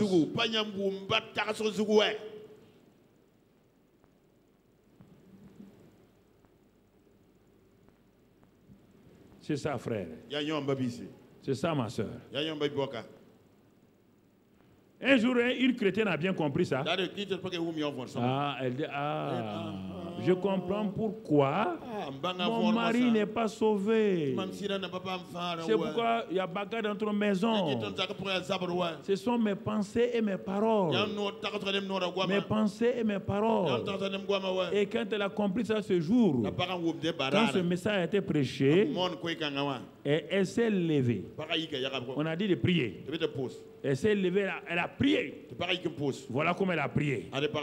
Elle dit, Seigneur, oh, je te remercie aujourd'hui pour mon mari qui est sauvé et rempli du Saint-Esprit. Je te remercie pour mon foyer et mes enfants.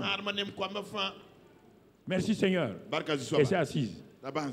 Le voisin qui connaît sa famille lui demande, je ne savais pas que ton mari était sauvé.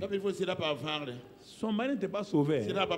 Mais cette fois-ci, elle a compris, changeant sa pensée, ses paroles, elle s'est levée, elle a prié. Père, je te remercie de ce que mon mari est sauvé. Il est rempli du Saint-Esprit. Mon foyer devient une havre de paix. Et mes enfants sont bénis. Et tout ce qu'elle disait là, c'est contraire à ce qui s'est passé dans sa famille. C'est pourquoi elle s'est assise là. La voisine a dit, je ne savais pas que ton mari était sauvé. Elle n'a pas répondu. faut pas répondre. Ça, c'est ma prière entre Dieu et qui?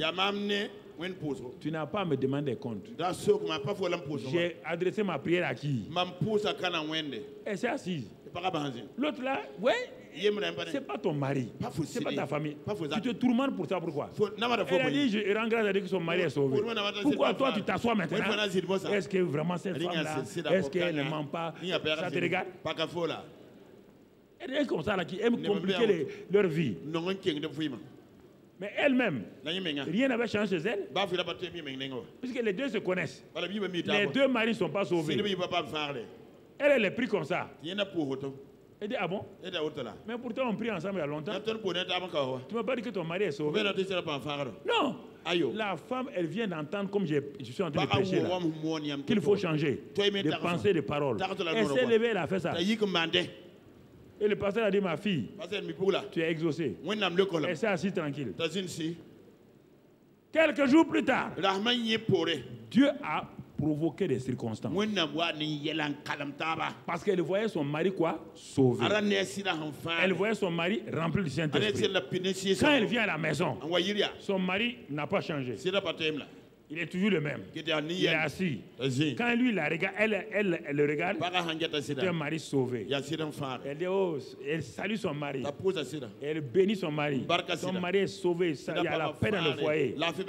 Satan lui dit, c'est pas vrai. Regarde ce qu'il fait. Regarde ce qu'il fait. Il dit, non, non. Elle dit, hey, tu m'as fatigué pendant des années avec ces pensées-là. Je refuse. Je change d'image.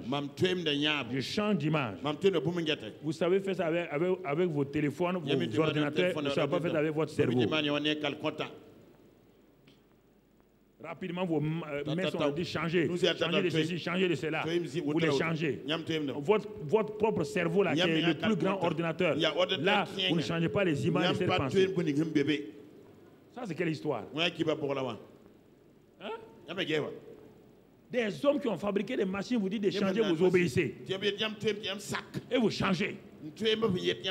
On dit moteur chaud bien, quoi chaud, maintenant refroidi, vous refroidissez. On vous dit beaucoup de choses. Vous faites ça. Le grand Dieu vous dit, ton cerveau est chaud, change-le. Ça va exploser. Tu vas créer des problèmes dans ta famille. Là, tu dis que ton mari doit... Ton cerveau est ton cerveau. Si le iPhone que tu as dans ta main, si on dit c'est chaud, on dit surchauffé, batterie surchauffée, tout. Si tu continues, ça fait quoi? Ça va exploser, ça va détruire qui? Ton mari? C'est toi. Pourquoi vous obéissez aux hommes, vous n'obéissez pas à Dieu? Hein? C'est ça. Changer de pensée. Et alors, vos prières vont changer. Et tout va changer. Et quelques temps plus tard, le mari était sauvé, rempli du Saint-Esprit, et la paix est venue dans le foyer. Mon frère.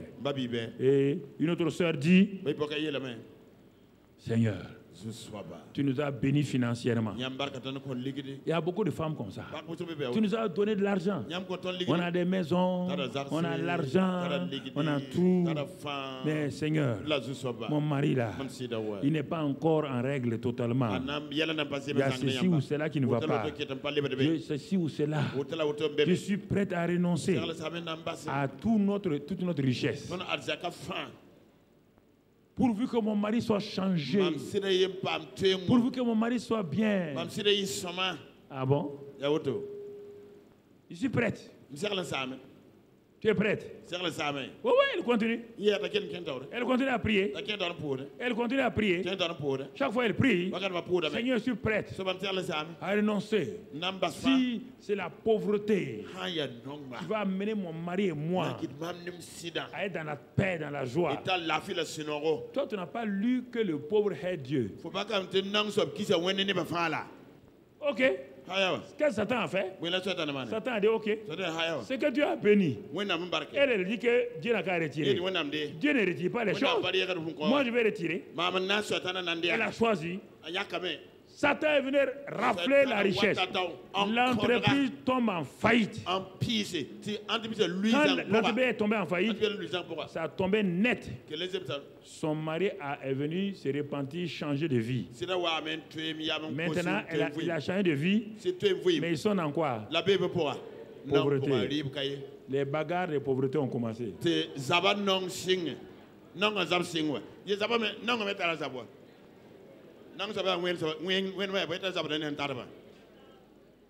Tu veux un mari pauvre? C'est ça, non? Tu as un mari pauvre, transformé, changé. Mais vous n'arrivez plus à manger. Ton mari a obligé de faire des compromis maintenant pour avoir à manger. Et toi-même, tu fais des compromis. Elle voulait parler à Dieu. Dieu dit non, c'est pas moi. C'est toi qui as choisi ça. J'ai dit, je mets devant toi la vie et la mort. Toi, tu as choisi la mort. Tu as choisi? C'est pas moi. Ne faites pas des prières insensées comme ça. Vous n'allez pas vous enfermer pour dire à Dieu, ça, là, ça, j'ai choisi ça. Seigneur, ça. Dieu dit, choisis la vie.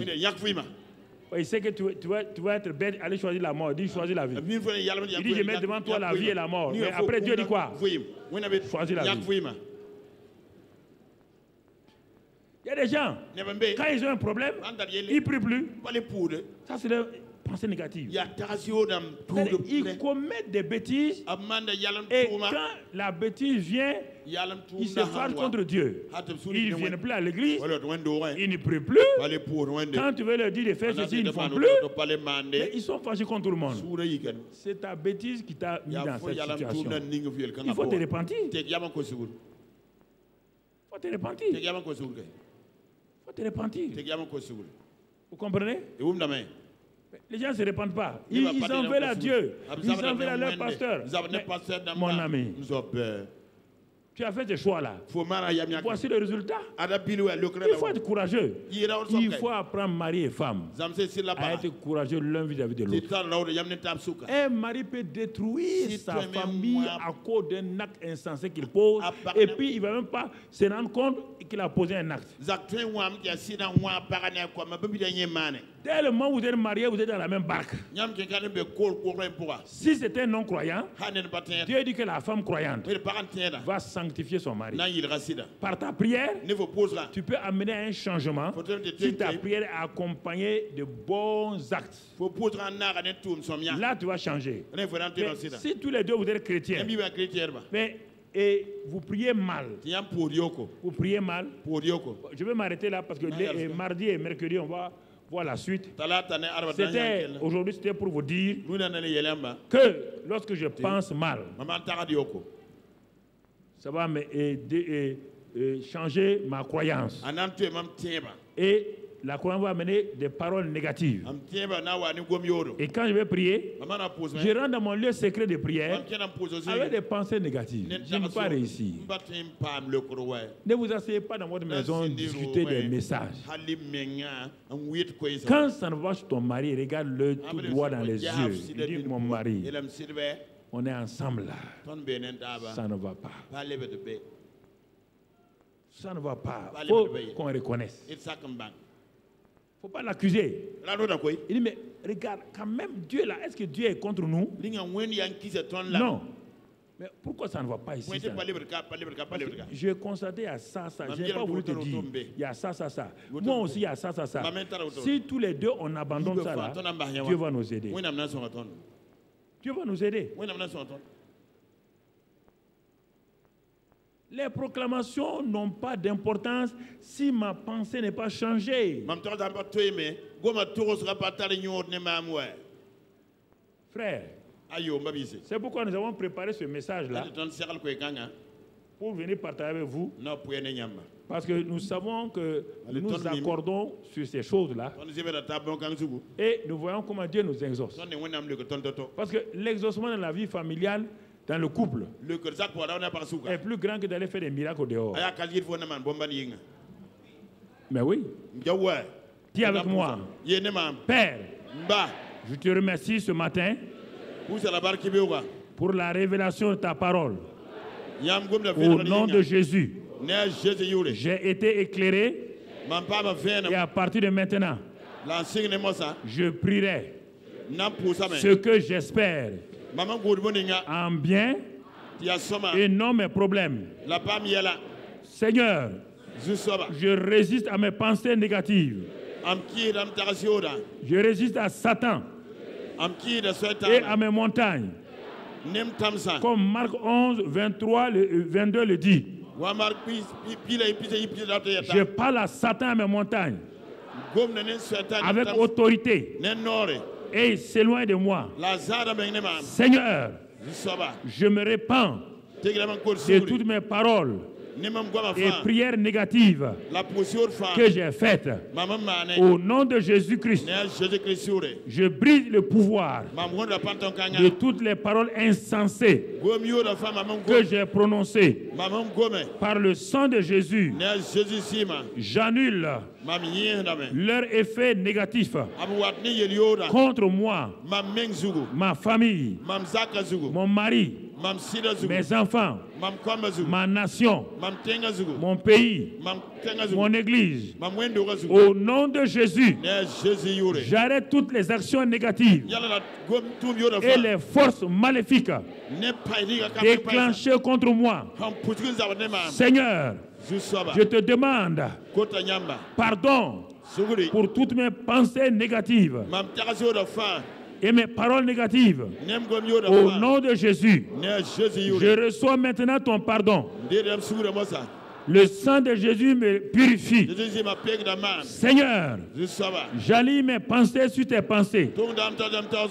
Je ne me laisserai plus sortir de